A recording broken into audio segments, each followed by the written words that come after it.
তো ইতিমধ্যে সংশ্লিষ্ট যে নাটোরের ৭টি উপজেলা রয়েছে, সেই উপজেলা যে শিক্ষা অফিস রয়েছে, সেই শিক্ষা অফিসগুলোতে কিন্তু নতুন পাঠ্য বই চলে এসছে এবং ইতিমধ্যে যারা শিক্ষা প্রতিষ্ঠানের প্রধানরা রয়েছেন, তারা কিন্তু এখান থেকে বইগুলো সংগ্রহ করছেন এবং তারা নিজ নিজ প্রতিষ্ঠানে নিয়ে যাচ্ছেন।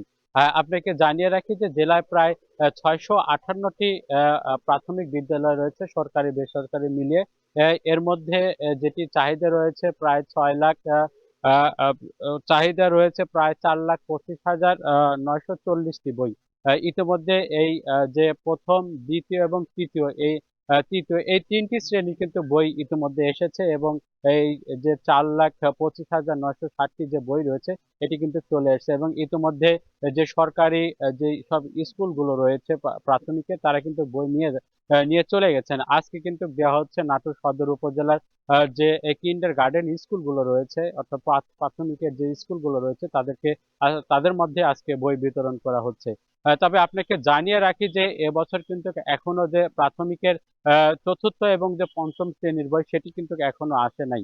আমরা যারা প্রাথমিক শিক্ষা অফিসার রয়েছেন, আমরা তাদেরকে জিজ্ঞেস করেছিলাম যে কবে নাগাদ হয়তো এটি বই আসবে। তারা কিন্তু আমাদেরকে সেভাবে জানাতে পারেনি। তবে তারা যেটি জানিয়েছে যে বই বরাদ্দ আসলে পারে তারা সেটি কিন্তু শিক্ষা প্রতিষ্ঠানের মধ্যে সেগুলো বিতরণ করবে। তারা আমাদেরকে এমনটি জানিয়েছেন। তবে এই ৪র্থ এবং ৫ম শ্রেণী এরা কিন্তু নতুন বই পাচ্ছে না। যার কারণে তারা আগামীকাল আ হয়তো তারা এটি পাবে না বলে আমাদেরকে এমনটি জানিয়েছেন এবং আপনাকে আরেকটু জানিয়ে রাখি যে মাধ্যমিকের কিন্তু এখন পর্যন্ত কোনো নতুন বই নাটোর জেলায় পৌঁছায়নি এবং এটি কবে নাগাদ আসলে বই আসবে সেটিও কিন্তু নিশ্চিত করে শিক্ষা অফিসও বলতে পারছে না। তো সাফির, এই ছিল নাটোর থেকে নতুন পাঠ্য বই বিতরণের সবশেষ তথ্য। সহকর্মী মাহবুব হোসেন যুক্ত হয়েছিলেন নাটোর থেকে। আরএফএল ওয়াটার পাম্পের অটো